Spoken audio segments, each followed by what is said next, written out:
Good evening, everyone. My name is Sophie Pavel. I'm an author and science communicator from Exeter, and I'm delighted to see such a great turnout for tonight's talk. We've had over 100 people register, which is fantastic. Now, this talk is part of an exciting series for the Big Devon Meadows Count, which is a joint project between Moor Meadows and the Devon Biodiversity Records Centre. Now, if you're managing a wildflower meadow, no matter the size, we really encourage you to take part by surveying the wildflowers in your meadow this summer. You can have the help of the Moor Meadows resources. And for more information on this, we really recommend that you visit the Moor Meadows website if you haven't already, which is just moormeadows.org.uk, and there'll be a link in the chat box. Now, tonight's talk is really exciting. It's all about county wildlife sites from our project partner, the Devon Biodiversity Records Centre. Now, ecologist Jack Rivers will be explaining the vital role these sites play in saving biodiversity. And after the talk, we'll have an interactive Q&A session. So please do, while Jack's speaking, think of some questions to ask him and drop your questions into the chat box as we go. And we'll make sure that we get through as many as we can towards the end of the session. And we're also going to be joined by Ian Edgerton from the Devon Biodiversity Records Centre, who will be with us after Jack's talk for the Q&A, and that will be shortly before 8:30. Now, without further ado, here's Jack Rivers. Enjoy the evening, and thank you all for being here. Hello, everyone. Really good to have you all here tonight. So I think my screen should hopefully share soon. There we go. So little intro to myself. So I'm a project officer at Devon Biodiversity Records Centre. So I get involved in all sorts of botanical surveys and field work, but I also get involved with a lot of our community science work. So some of you might not be familiar with Devon Biodiversity Records Centre, so I thought I'd give you a brief overview of who we are and what we do. So we're one of many local environmental record centres throughout the UK. We're hosted by Devon Wildlife Trust, but we operate as a not-for-profit. And we're originally set up basically to be a central repository for wildlife data in Devon. Currently, we hold over 10 million validated records, and that's continually growing each month. And linked to this talk, we also lead the County Wildlife Site Programme in Devon, which is a big undertaking, as you'll find out throughout this talk. But ultimately, our mission is just to make high quality biodiversity data accessible, but also to use that data to help make informed decision making in the environmental sector in the world, the county, but also the world, I guess, as well. So without further ado, the thing you've all been waiting for, what is a county wildlife site? So essentially they're areas of priority habitat, which is there's a big list of priority habitats. So things like important grassland sites, woodlands, heathlands, there's a big range, and we'll go into detail on that later. But they could also be a site that supports important species. So they're first designated in the early 1990s, and the original idea was that they would complement statutory protected sites such as SSSIs, so sites of special scientific interests, and SACs, which are special areas of conservation. So they are a non-statutory designation, and I'll go into the details around that. But essentially, they don't have legal protection like those statutory sites.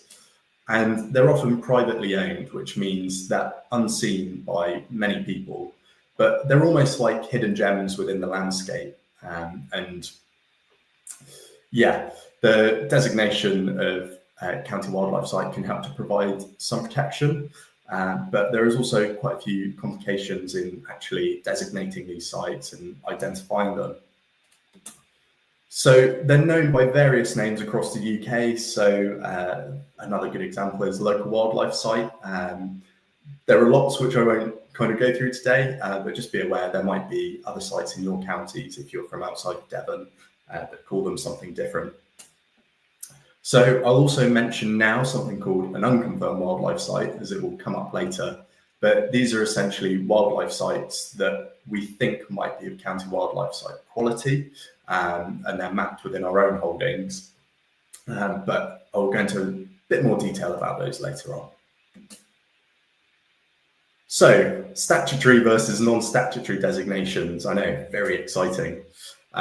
So statutory sites are legally designated sites, and they're designated to protect important habitats and species throughout the landscape. And they're really meant to be the very best of nature sites within the country. And they really do support incredibly diverse habitats and species.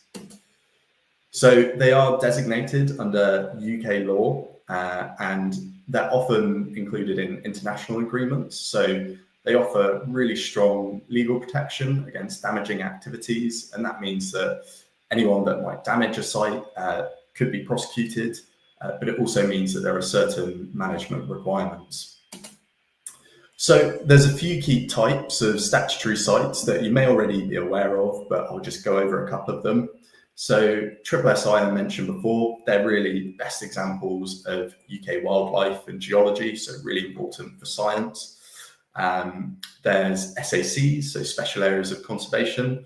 So they protect internationally important habitats, such as peatland sites and species. And that was originally linked to things like EU law, but it's now part of UK law.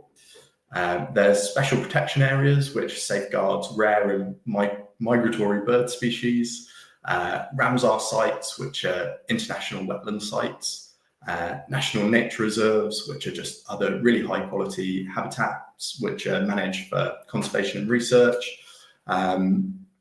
LNLRs, which are local nature reserves, and they're protected by local authorities for both wildlife and public benefit. And then MPAs, or marine protected areas, which is somewhat self-explanatory, so to protect those marine ecosystems. So that's your overall kind of summary of statutory sites.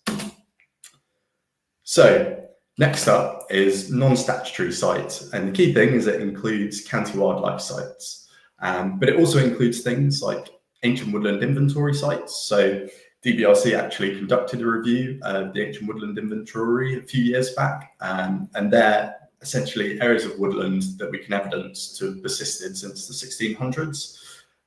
County geological sites, so sites of geological importance. I don't know too much about geology, but very important as well. And then special verges as well.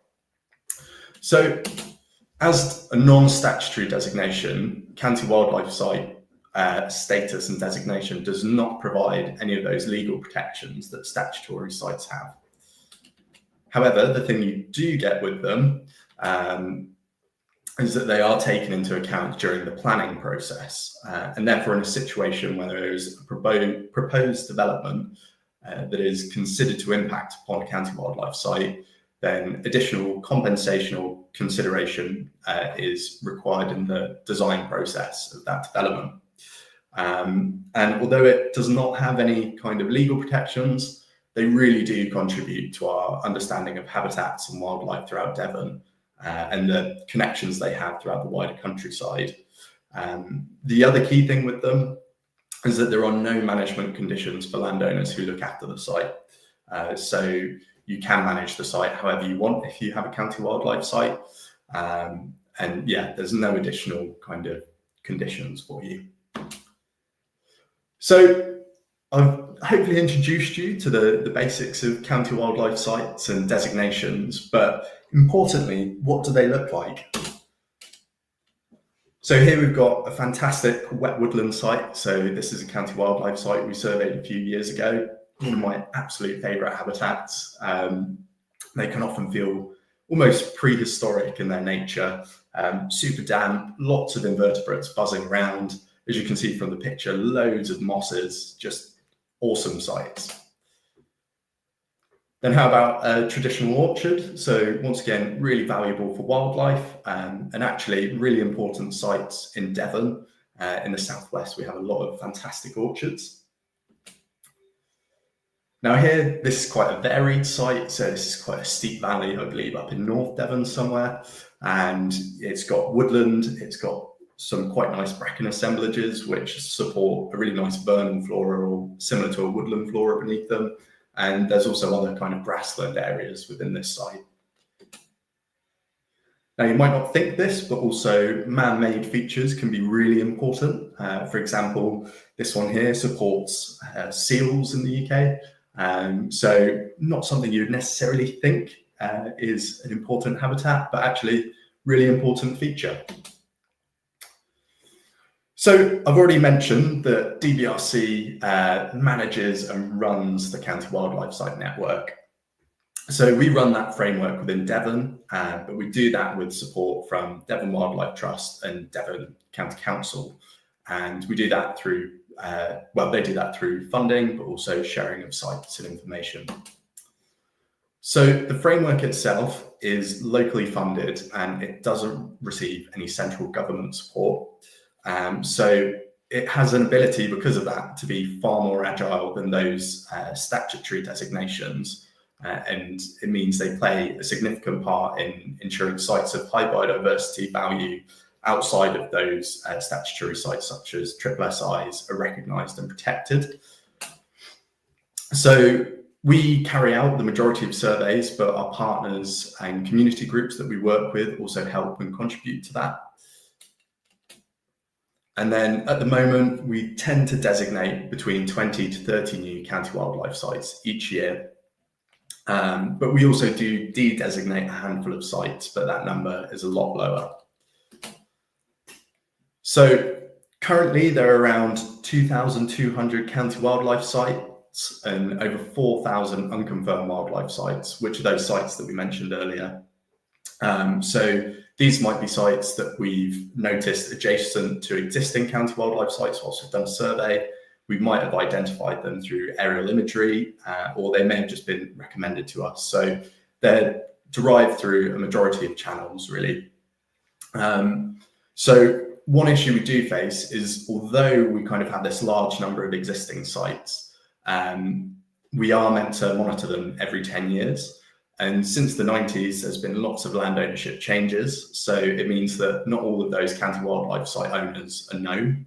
And some of them haven't been designated for quite a while. And therefore, each year, DBRC and partners try to contact as many as possible with help from our partners. So I thought I'd give you a quick overview of the kind of general processes we go through. So first of all, at the start of the year, we try to identify sites that includes county wildlife sites that already exist, but also unconfirmed wildlife sites. And we try to identify those for surveying that year. And although we try and get that done at the beginning of the year, we will continually kind of plan throughout the year if other sites come up. So one of the most important things is gaining written landowner permission to access a site. So we've pretty much just finished that process now, but over the winter we'll write to lots of landowners to try and get permission to access their land. The only alternative scenario is if it is public access land. So following permission, we will go and conduct a botanical survey.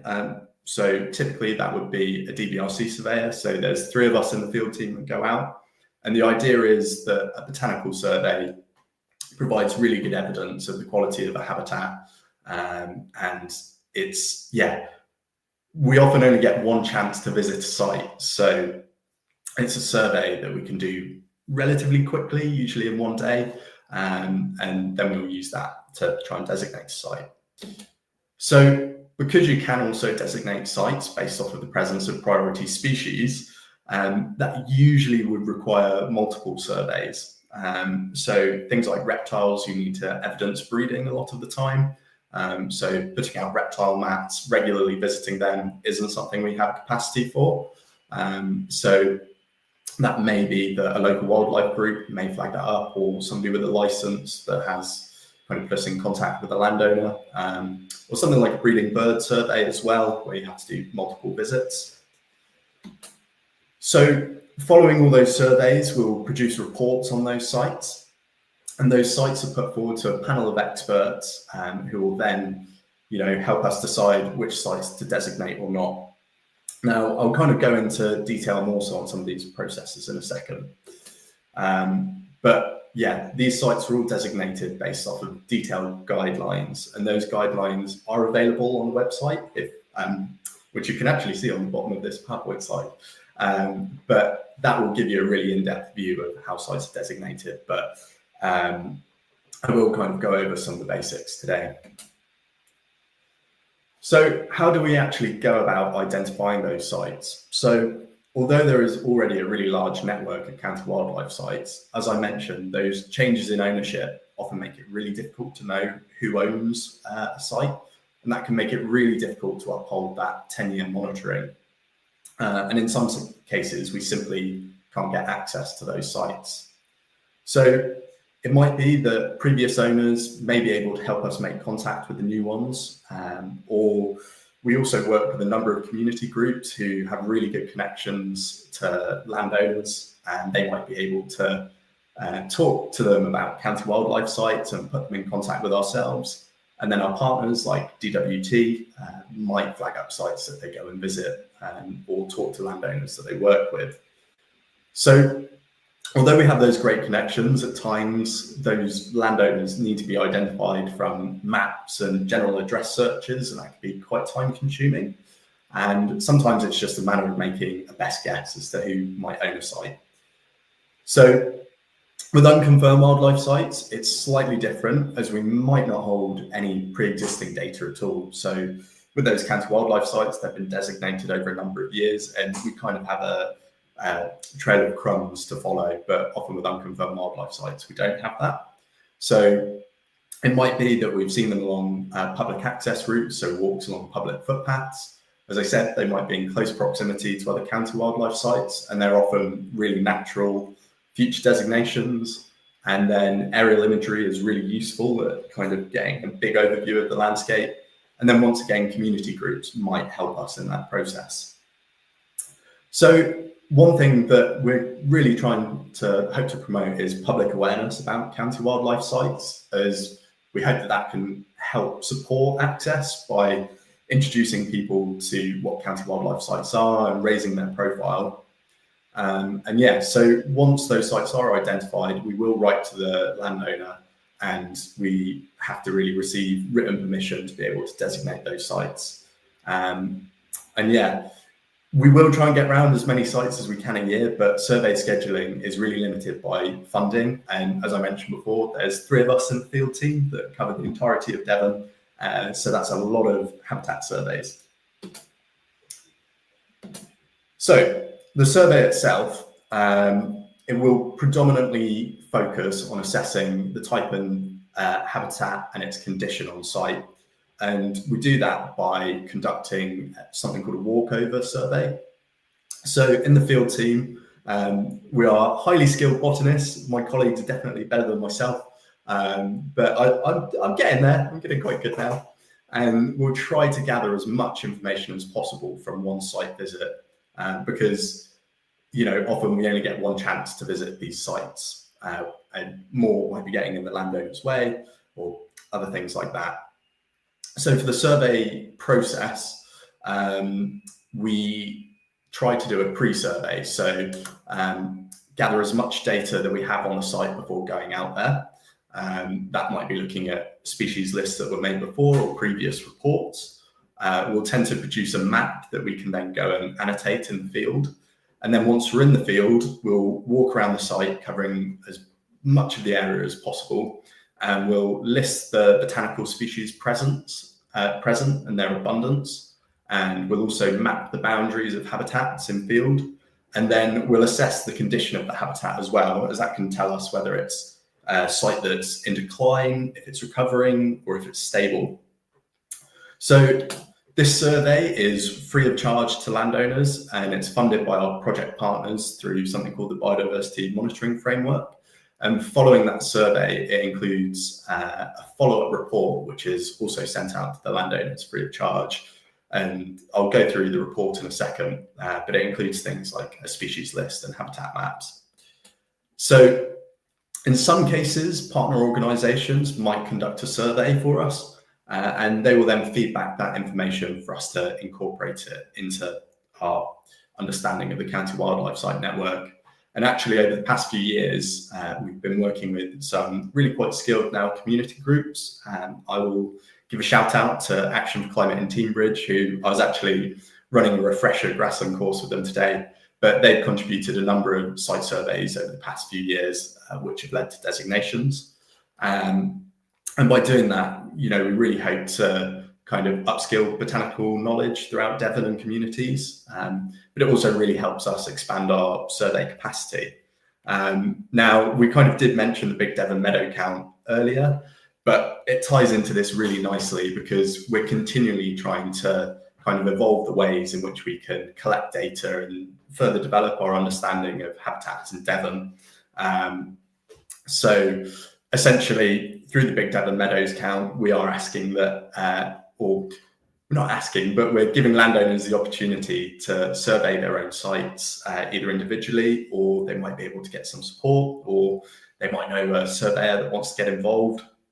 And we've devised a sort of grassland survey methodology, which they can use, and then that data feeds back to us. And the idea with that is that More Meadows and ourselves get a really good understanding of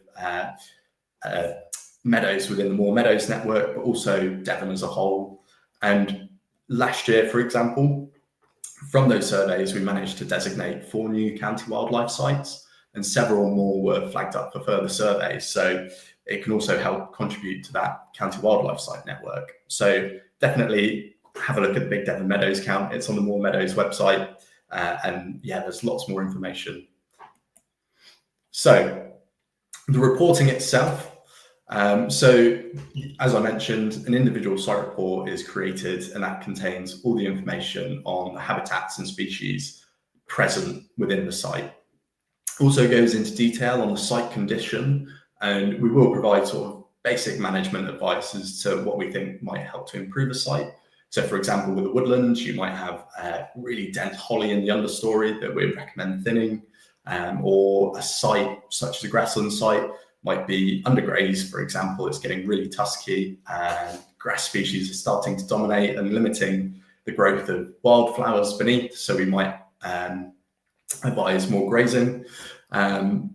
So that report can be really useful for landowners. So yeah, as I said, shared with the landowner, and we incorporate that into our data holdings. So where a site does not meet the criteria, we also make a note of that. So if it doesn't meet the county wildlife site criteria, we'll still let the landowners know and provide them with a report. And once we've compiled all those reports, we'll review them at the end of the year. We will essentially make a list of sites that we want to put forward for county wildlife site designation, but we will also note any sites that we visited that may have been lost or severely degraded that might need to be de-designated. And those sites will then be put towards a panel to discuss whether they are designated or de-designated. And now there's kind of the intermediary thing. So between sort of de-designation and designation is the adjusting of boundaries. So it's really important that we have accurate mapping of habitat boundaries. And with sites where they have multiple habitats, it might be that areas of scrub have expanded over the 10 years, or maybe part of the habitat's been lost. So we can alter those boundaries to update our understanding of those habitats. So the panel meeting itself, typically the panel is held in January with representatives from those partner organisations, and it contains local wildlife experts as well. So typically we have a relevant Devon County Council representative, usually from their kind of environmental department.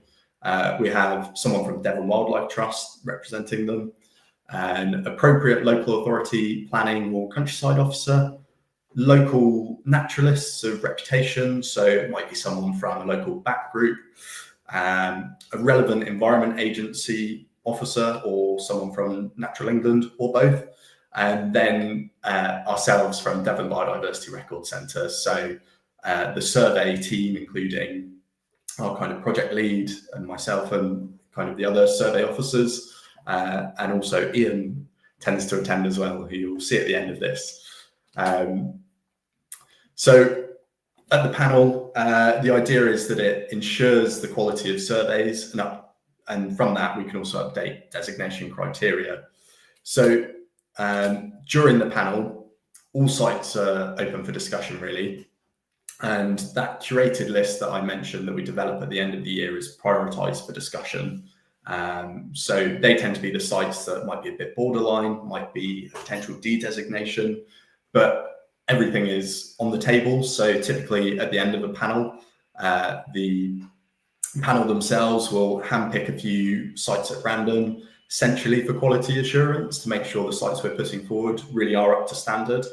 And yeah, the panel is really, really useful for reviewing those difficult sites. And actually from those discussions, that often leads to updates to the criteria. But ultimately, DBRC confirmed the designation and yeah, use the knowledge and information from the panel to inform that. So following designation of a site, the landowners will be informed as to whether their site was designated or not. And in some cases, it might be if there was a de-designation. And we'll also tend to provide kind of leaflets and information as to what that means. So following that, the sites are all then incorporated into our data holdings, and that really reflects any changes that have been made to the overall network of county wildlife sites in Devon. So I've talked a lot now about various things to do with county wildlife sites, but how does this contribute to our understanding of habitats in Devon?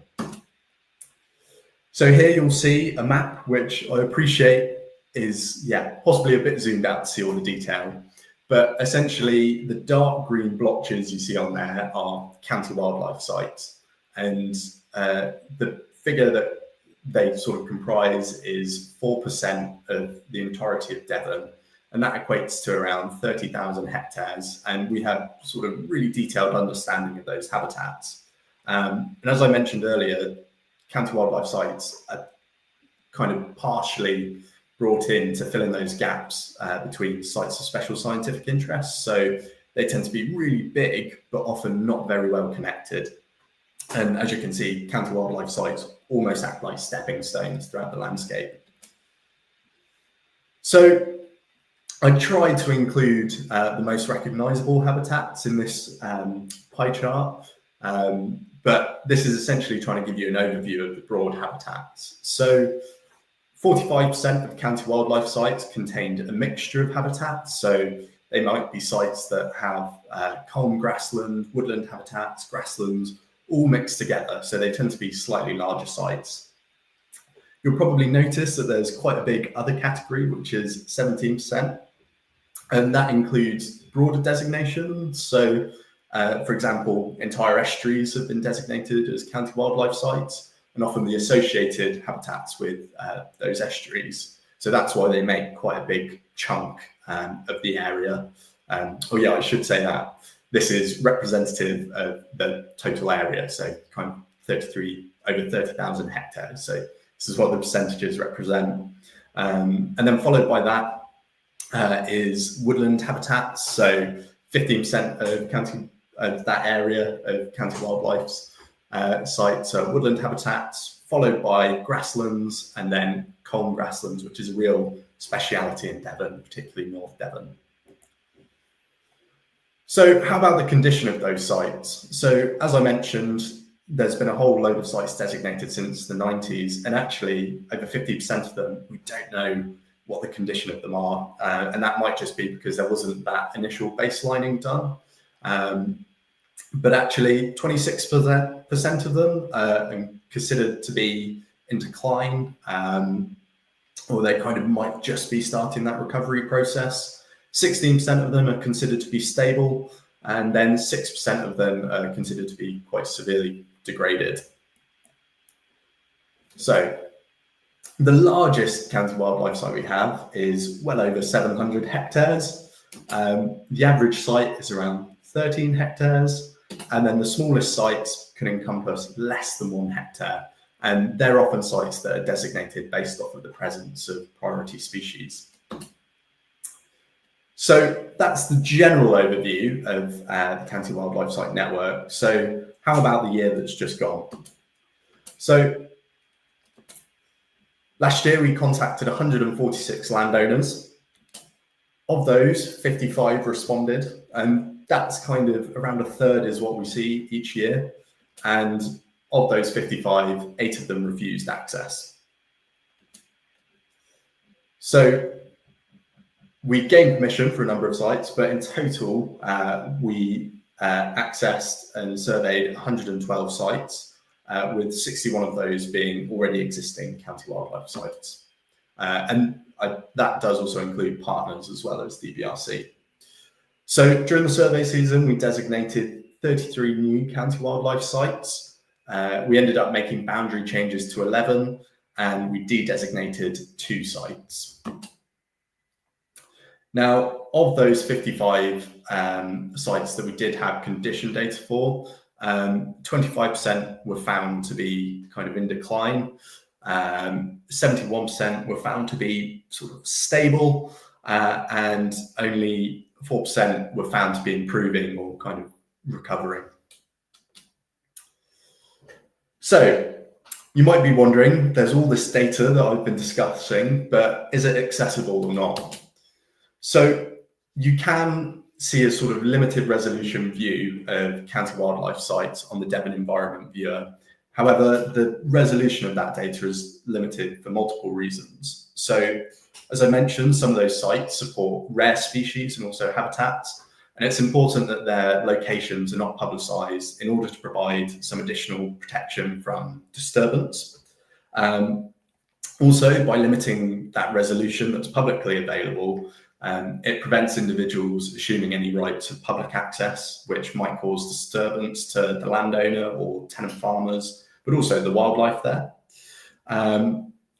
So the data itself is provided in our products and services, and that's provided to those that need the information for professional purposes, such as commercial ecologists that might use the data for environmental impact assessments.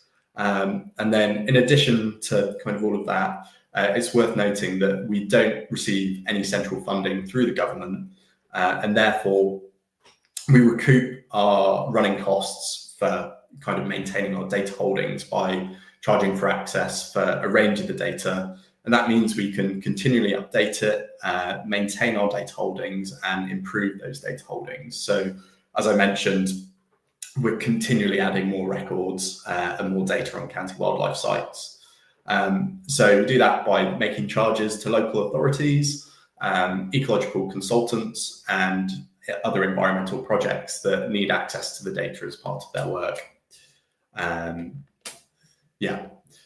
So I'll go into detail now a bit more around the designation criteria for county wildlife sites, just to kind of give you a snapshot. I mean, the actual designation kind of guidelines is quite a big document, but it is really interesting. Definitely give it a read, bedtime reading. So designation criteria. So, what's happened there? Right. So, you don't need to worry about the kind of various designations and acts, but essentially under the NERC Act of 2006, it listed the section 41 of that lists 56 habitats and 943 species, which are of principal importance for biodiversity in England. So these are habitats that fall under something called the UK Biodiversity Action Plan, which was originally launched in 1994 and has been continually updated since. So in Devon, we do also have some nuances. So there's something called, essentially Devon's own kind of biodiversity action plan defines key biodiversity features of county-wide conservation priorities. So particular habitats such as those on Dartmoor are kind of considered slightly differently. And while kind of biodiversity action plans do guide kind of general conservation actions, they don't determine site selection in themselves. So there's something called the Ratcliffe criteria, which I'll discuss in a second, which kind of uses those biodiversity action plan habitats and information to support designations. So other key things. So within Devon itself, we have 1,600 priority species, which are typically rare species, so they might be threatened, particularly in Devon, and also 96 species which are considered to be special in Devon. So possibly the cutest one there is the dormouse. That covers a whole array of things, from plants to invertebrates to mammals. There's a whole load of them.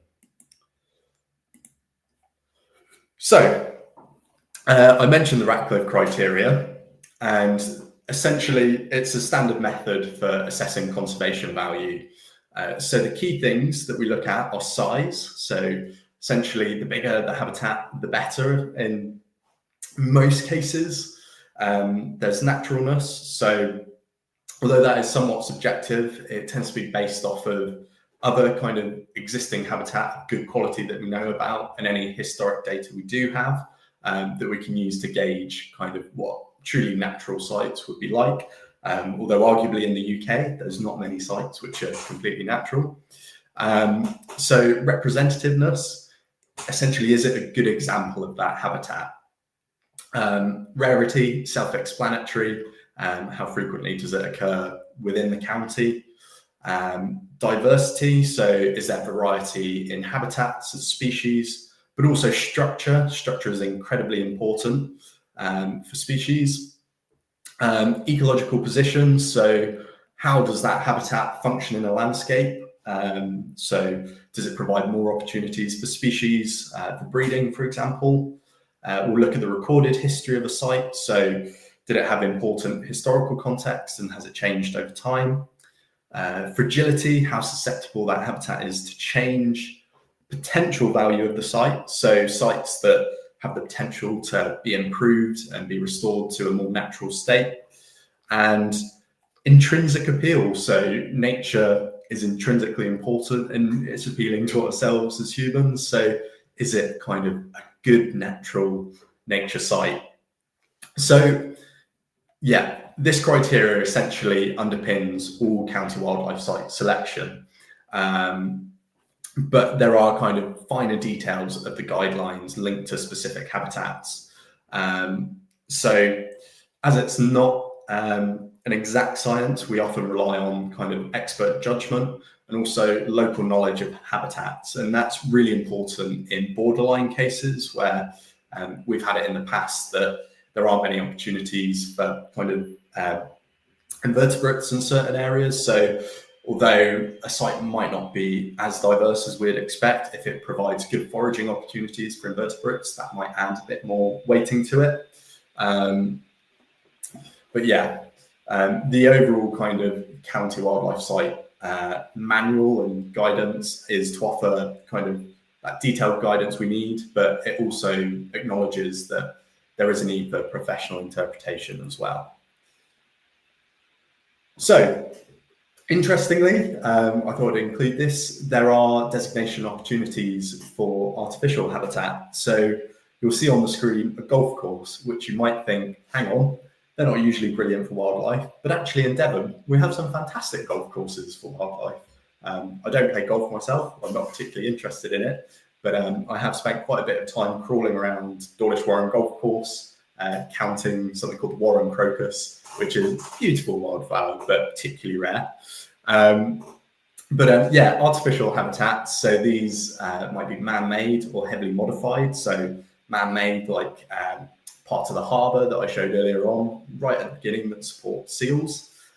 So examples include things like arable land that might have been set aside, or improved grassland that might support important species like searle bunting.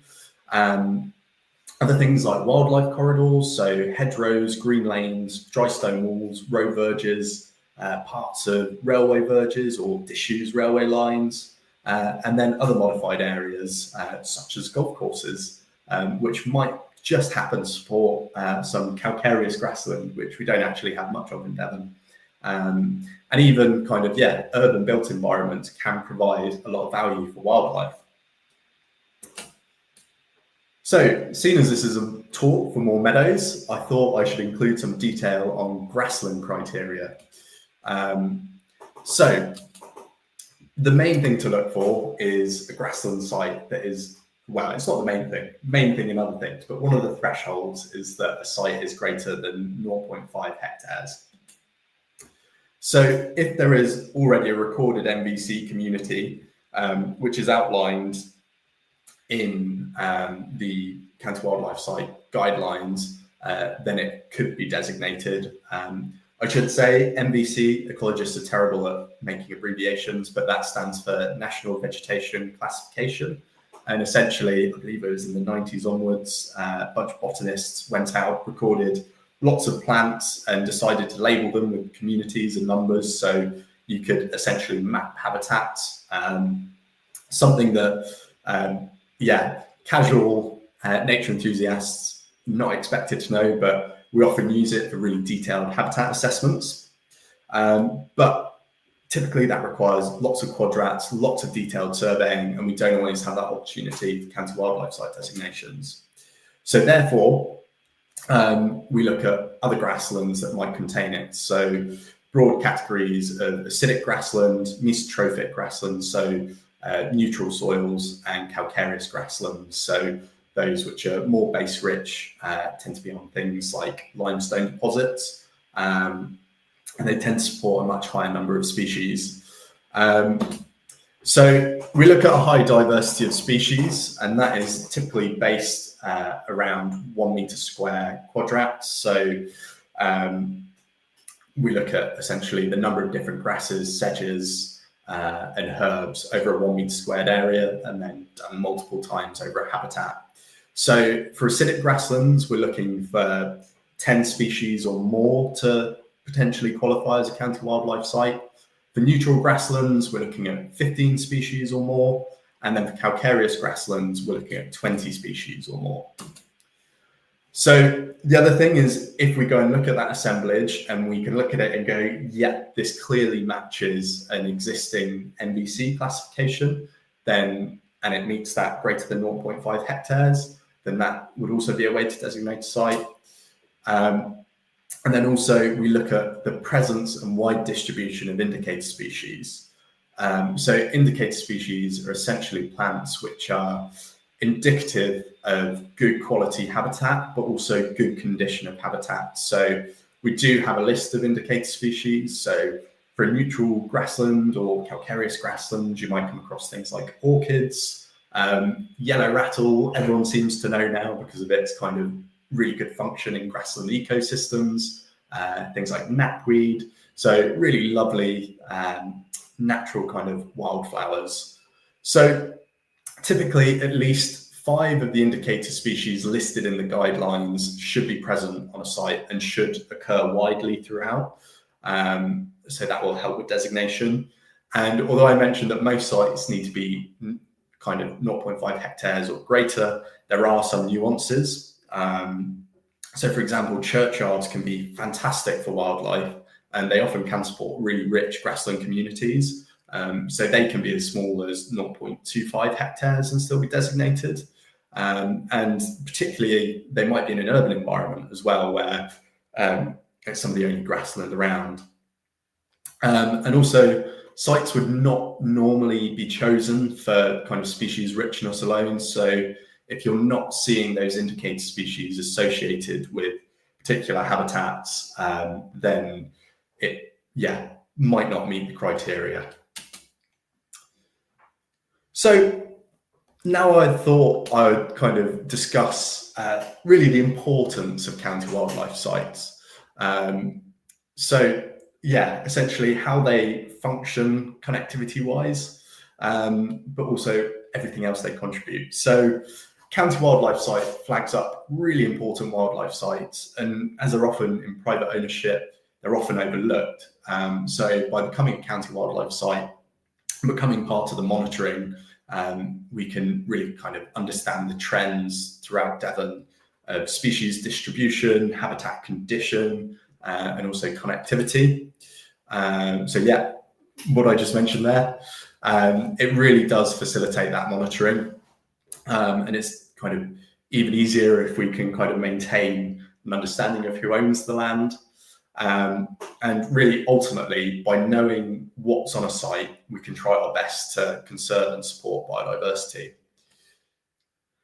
So now I thought it would be quite interesting to look at connectivity within the landscape. So I am a botanist, but I have to admit I truly love landscape ecology in a broader sense. It was kind of my background at university. So a bit of mapping and habitats from a broad scale, absolutely love it.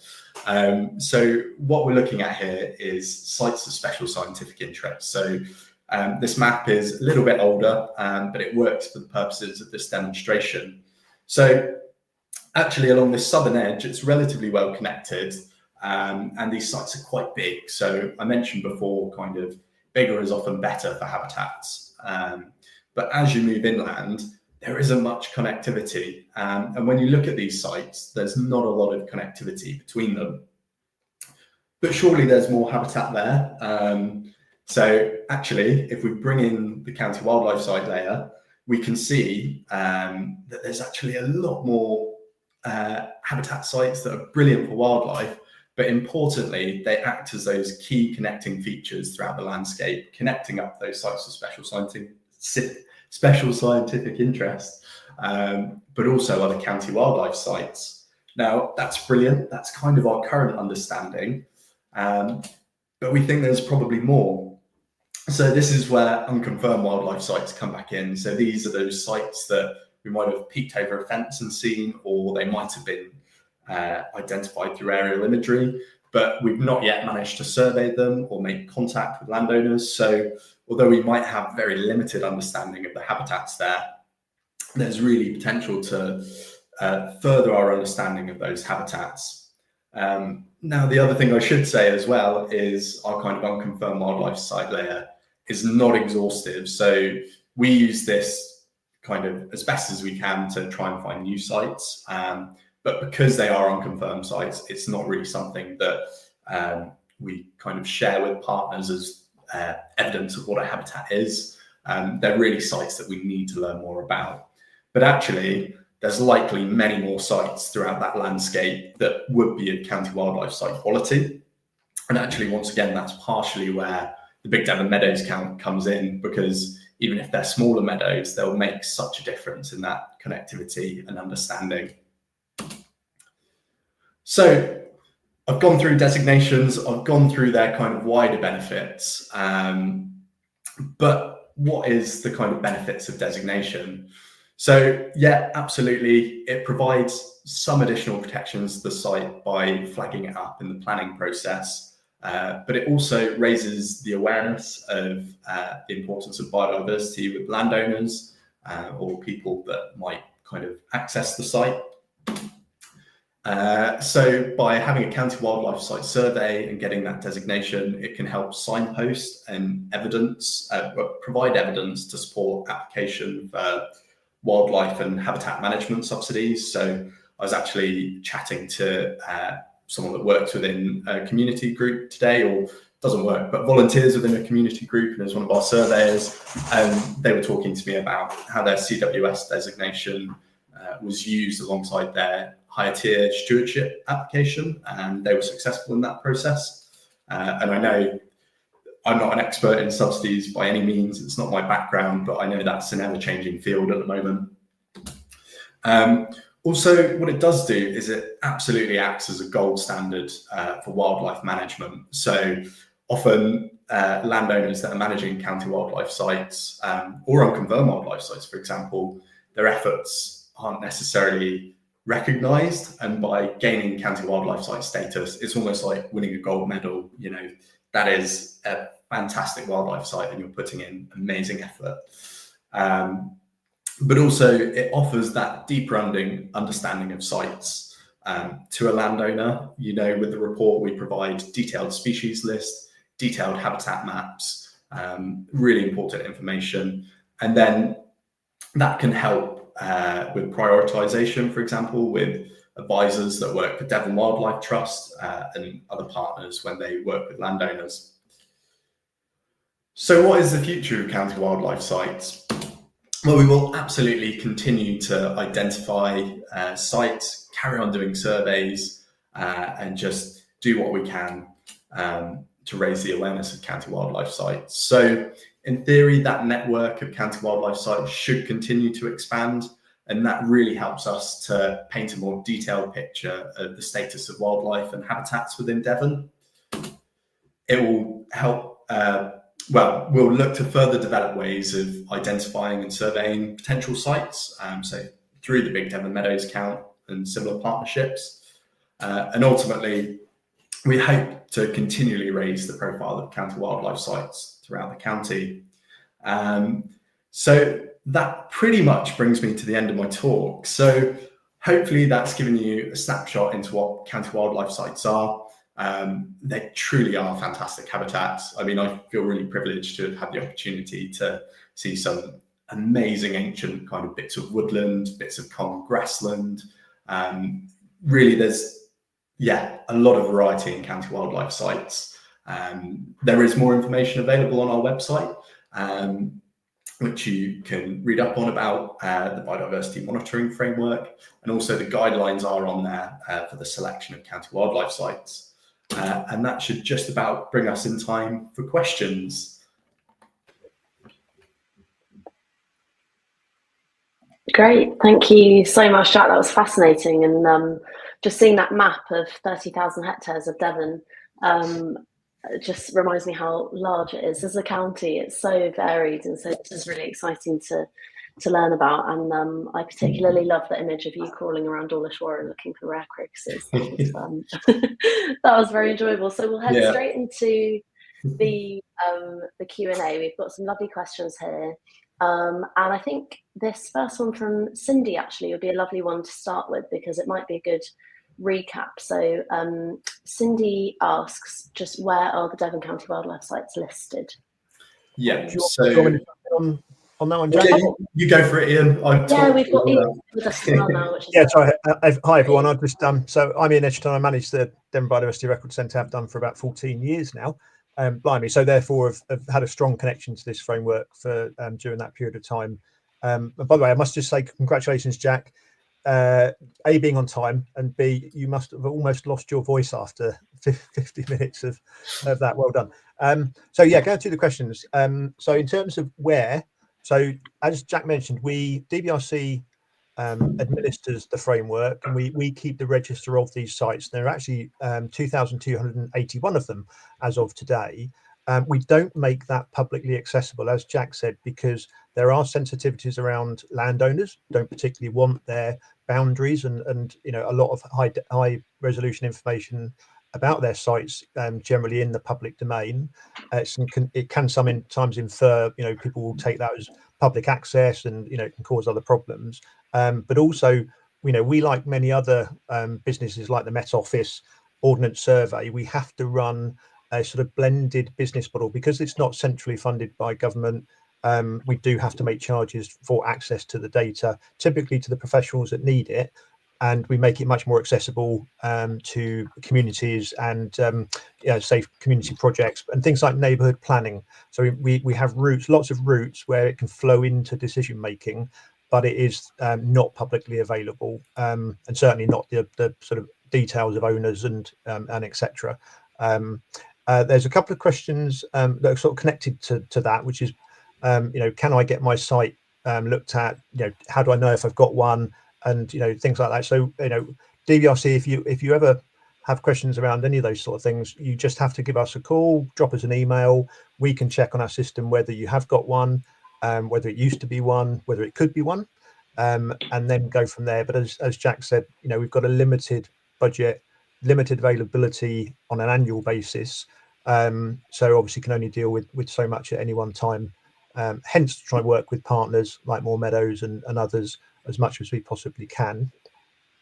I think there will actually might have been one or two specific questions here about can I get mine looked at? And the question is very valid. Yeah, I mean, if you've got one already, that's brilliant, because even if we can't look at it this year, we could potentially book it in for next year, and give ourselves a bit of a head start for next year.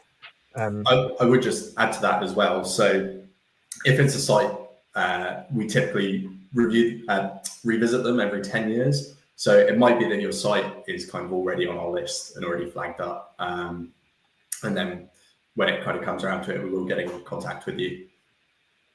That's interesting, Jack, because I wonder if that feeds into the question I had, where you were talking about those individual site reports on the species and habitat condition. Would those be repeated within that decade as well, or is that a separate repetition of a visit? Yep. So each time we visit a site, we will produce a full report. So because I imagine it would change a lot within 10 years. Yeah, it can do. Yeah. So yeah, some sites will get better. You'll see an increase in diversity, but actually quite a lot of the time we have seen kind of declines in species. But yeah, I think that's one of the brilliant things about the County Wildlife Site Network and the monitoring of those sites is you can look at those changes over time, and you can map those changes in habitats, and it's all really useful and really important information. Just on the 10-year thing, actually, that was the original hope, that we would see these sites every 10 years. And when the framework was developed, but in terms of the funding that's available to do it, as time has gone on, that has constricted. So we're actually now at the moment probably operating on around 5%. We're seeing things probably every 20 years. That would be the capacity that we've currently got. So it's a framework that has been in place now for, as Jack said, since the 90s. The actual monitoring framework that we run has only been in place since 2009.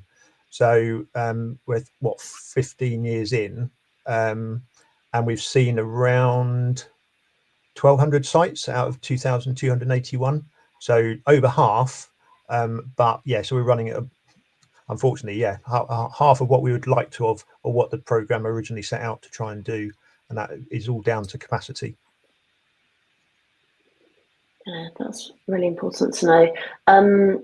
Now, this question I found intriguing. Charles Sinclair asks, you mentioned wildlife corridors. Have you any stretches of river or rivers that are designated as a county wildlife site? I can grab that one as well, Jack. Hi, Charles. Nice to hear from you again. So this has been a subject of much discussion in Devon over probably the last decade. There are a lot of counties, as Jack said, we're one of 47 record centres around the UK. Every county has one. Most run these frameworks with partners, and our criteria tends to be based on local priorities. So we'll have priority habitats in Devon that may not be in other counties, and vice versa. So when it comes to rivers, there are places, I know certainly in some of the places in Wales, where they've just blanket said every river is a county wildlife site.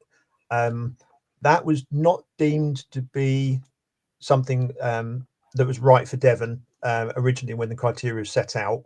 Our approach was to try and take something more site specific. But over the last 10 years, it's been very difficult to actually come up with a set of working criteria, principally because if you take a stretch of river, it could have hundreds of landowners in the applicable stretch that you're talking about. And how do you mandate that? How do you contact them all, get permissions, etc.? But secondly, is it could change on an annual basis. You get flow because of the flow. The sediment might, one of the qualifying features might move within the river because the river's been in spate, and an area of the sort of gravel bed might have shifted hundreds of yards. There's loads of other things like that that are sort of make them fairly mobile. And one of the things about the county wildlife site criteria also is there's got to be a reason to designate it. So what's the added benefit of designating it? Is it going to make it more protected? Is it going to be more likely to be managed?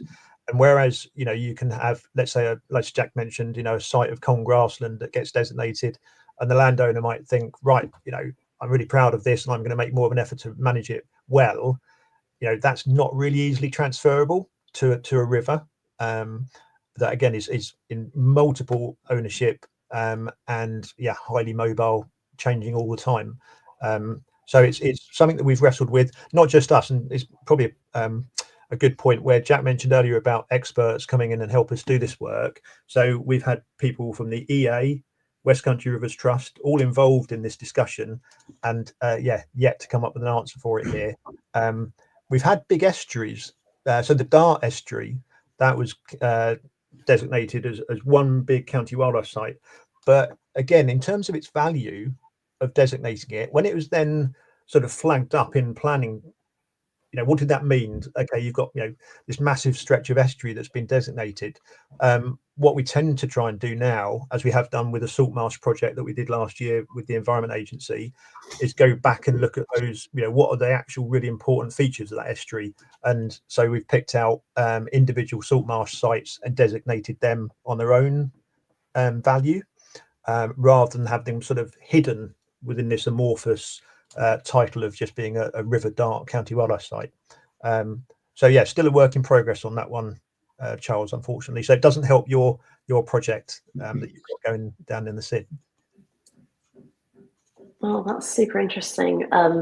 Thank you, Ian. Now, there's a couple biodiversity-related questions that are coming from Moor Meadows. The first one, I think, is an important one to clarify. So, Jack, you mentioned the importance of structure for wildlife and biodiversity. Could you expand on that a bit, please? Yeah, sure thing. So, I think a good example is like a grassland site. So, obviously, grasslands support invertebrates, birds, different wildflowers, and you really want variation in structure. So by that, invertebrates might use kind of areas of bare ground, reptiles might use bits of basking habitat, or kind of log piles and areas as refugia. So that can be really beneficial. Often we see in sites that might be undergrazed, you get something called the development of the thatch layer. So where grasses grow really tall and rank, they'll start matting together, and that can actually restrict light and resources for other species. So actually having some more open areas will allow other species to colonize areas. But essentially having that variation provides more niches for different species. But also that's kind of at quite a localized scale. At the landscape scale, you have species that will use the landscape differently. So a really good example of that would be like a predatory bird. So they might kind of nest kind of more internally in a woodland, so they kind of have protection for themselves. So having a core area of woodland habitat is really important. But actually when it comes to hunting, they'll need a vantage point. So by having an extended area of woodland edge that then feeds is probably the wrong word, but grades into a field, that might give them an area to perch, to view, to rest. So actually, by looking at how the landscape functions as a whole, it can provide some really important information about how different species function and use habitats. Hopefully that's a good basic summary. Yeah, lovely in a nutshell, thank you. And I guess related to that then, if we sort of flip it on its head, if you were to lose a species that the site was designated for in the first place, so let's say a rare species, does that affect the designation at all? Do you want me to take this one, Ian? Yeah. So it kind of depends on the site. So often if you do have a protected species, that is somewhat the result of having already quite good habitat there. So although it depends on the discussion that was had at the panel and how a site was designated, but it might be that the habitat present is still of county wildlife site quality, and in that case, it might not be de-designated. The other thing you might want to consider is, once again, it kind of comes down to connectivity in the landscape. So evidently that habitat supported that species in the past. So it might be that there is good cause to maintain it as a county wildlife site if there is potential for that kind of species to recolonize an area. However, ultimately, if it was a small site and it was completely kind of dug up, the species was lost, the site was improved, then that would lead to a de-designation. I don't know if there's anything you want to expand on that, Ian. only in as much as probably to give some context. So there are SSIs that are designated for their species interest, so they're statutory set in law and have that level of protection, where that species has not been recorded there for 20 years. So again, you know, it's very sort of similar thought process, really, that if there is still wildlife value or habitat, good habitat there, then just because the citation might say that originally it was designated for this, if there's other values, you just take a pragmatic view on it, and it may well be that that species, you know, could come back. So again, depending on sort of, you know, how volatile that species or how mobile it might be. I mean, in terms of, so on the reverse of that, actually, we had to review. We've got a criteria for cell buntings now. Cell buntings, we designate sites that are within working landscapes. Within typically South Devon, there tends to be the concentration of that species, and they like sort of stubble fields and hedgerows, and you know, you wouldn't typically look at it and say, right, that's a fantastic habitat. It just tends to be where they spend part of their time. And because the RSPB had such a good positive response from their cell bunting project, and cell bunting numbers started to increase quite a lot, we had to up the number of cell buntings present for it actually, you know, it used to be like you could be a county wildlife site if there were a couple of breeding cell buntings, but then they recovered so well in that area that we had to make it 6 and then 8, and because otherwise we'd have been designating every field in the South Hams. So yeah, there's some success stories that also affect the way that we look at these things as well. The thing I just thought that I'd add as well is just to reiterate that often we only get kind of one chance to survey that site when we go, and there might be limitations on seasonality. So certain plant species might only be observable at one time of the year. And if it so happens that the landowner can only facilitate us accessing a site when we're unlikely to see that species, we might just not come across it. And also things like bee orchids, they can just disappear for quite a few years and then they'll pop up again quite happily. So yeah. Same with wax caps. Yes, yeah, absolutely. Yeah, they like to do their disappearing acts, don't they? And I think Charles's second question is actually, I think, follows on nicely. So he says, if you receive a lot of interesting sightings recorded through the DBRC at a particular location, would that trigger an inquiry from you to the landowner?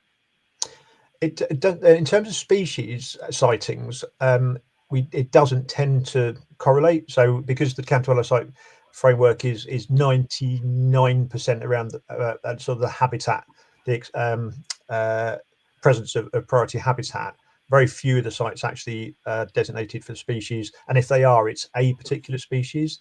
So it would tend to be so if in answer to Charles's question specifically, you know, if someone gave us a record of great crested newt, then we could designate that site based on those records because there's specific criteria for that. If we'd have had records of lots of different amphibians, it wouldn't have piqued our interest. It has to be about something specific that fits with the criteria, generally speaking, if it's species. And then the other stuff is 99% of it is just the presence of priority habitat that would pique our interest. Typically, though, the first thing would happen is it would go on the list of candidate potential sites, and it would go on a list where, you know, we're slowly working through that. So it would certainly not be one that would jump to the front of the queue unless it was something very rare indeed, and potentially something that linked to an existing project, so it was a priority for some other reason as well. Thank you. Now, to help people sort of have a call to action, as there's so much information here that's all really interesting, how can people get involved with surveying potential sites for county wildlife designation, and is there training available for these sorts of things? Go on, Jack. Yeah, okay. So the main thing I'd say at the moment is the Big Devon Meadows count. So if you have a site that you can register with the Big Devon Meadows count, that will feed into our understanding and might potentially flag up county wildlife sites. If you are in Teambridge, for example, actually climbing in Teambridge, you get in contact with them. we've kind of provided the training that we would do this year, but they have really knowledgeable individuals that will take people on surveys. But in terms of other involvement, Ian, you might want to expand on this, but there are kind of limitations on capacity in terms of training we can offer. Yeah, I don't know if you want to expand on that at all, Ian.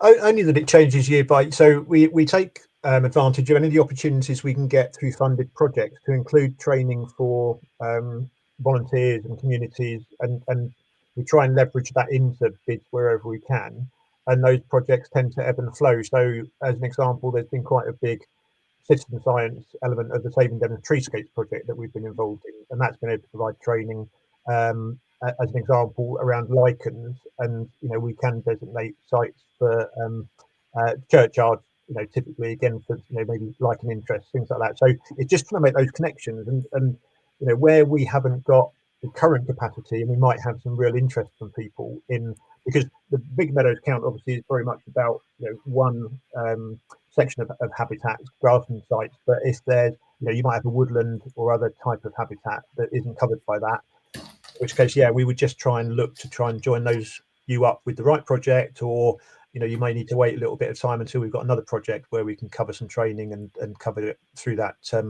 that other funding stream. Yeah, thank you, Ian. That sounds useful to know. So unless anyone in the audience has any further questions, I think that sort of brings us to a natural close for this evening. One more point, Sophie.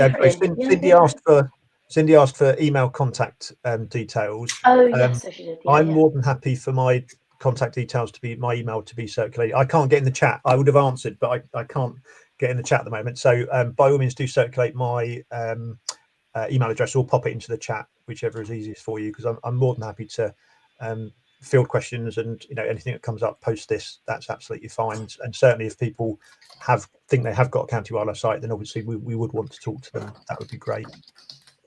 Yeah, that's great. Thanks, Ian. Also, I did actually miss a question from All Meadows, which is where can people find the full list of priority species? There's a huge range, isn't there? Yeah, there is.